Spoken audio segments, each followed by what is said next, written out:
ओम शांति। 2 अक्टूबर 2025 बाबा की मुरली का वरदान। याद के बल से अपने व दूसरों के श्रेष्ठ पुरुषार्थ की गतिविधि को जानने वाले मास्टर त्रिकालदर्शी भव।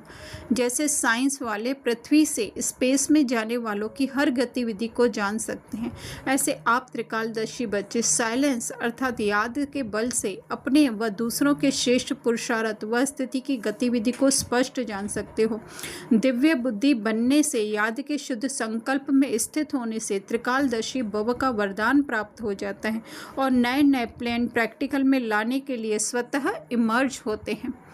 तो ये थोड़ा सा बाबा हायर कॉन्शियसनेस की बात कर रहे हैं कि जब हमारी स्थिति इतनी ऊंची होगी, हम उतनी स्मृति में रहेंगे जितनी जो है वो एक तरीके से ये पूरा विश्व जो है वो वाइब्रेशन के खेल से ही बना हुआ है ना।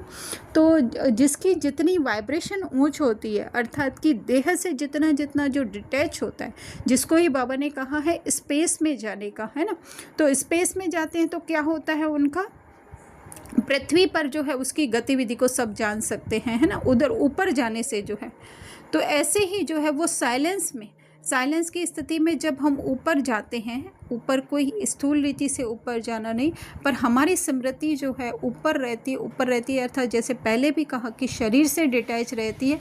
तो जो हमारे नीचे वाले या लोअर कॉन्शियसनेस वाले जो मनुष्य कहें या जो आत्माएं या जो मन कहें, तो उनको जो है हम एक तरीके से बल प्रदान कर सकते हैं, है ना। गतिविधि को स्पष्ट जान सकते हो। ऐसे स्पष्ट नहीं कि एक एक के अंदर क्या चल रहा है ना। जैसे बाबा है तो बाबा कोई ये नहीं जानते कि एक एक के अंदर क्या चल रहा है, लेकिन इतना रहता है कि वो हमें टच नहीं कर सकते। उनकी कोई भी बातें, है ना, जो लोअर कॉन्शियसनेस वाली आत्माएं हैं, वो अपर कॉन्शियसनेस वाली आत्माओं के को प्रभाव में नहीं ला सकती हैं।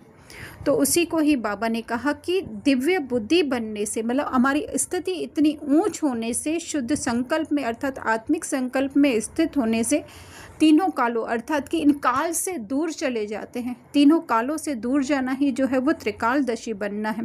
दूर चले जाते हैं, मतलब उनका कोई भी इफ़ेक्ट जो है वो हमारे ऊपर नहीं आता है और नए नए प्लान प्रैक्टिकल में आते हैं, है ना। अर्थात वो बुद्धि को वो सारी बातें टच होने लगती है जो होने वाली होती है, या हमारे मुख से ही ऐसे बोल निकल जाते हैं जो कि प्रैक्टिकल में होने वाले होते हैं। स्लोगन: सर्व के सहयोगी बनो तो स्नेह स्वतः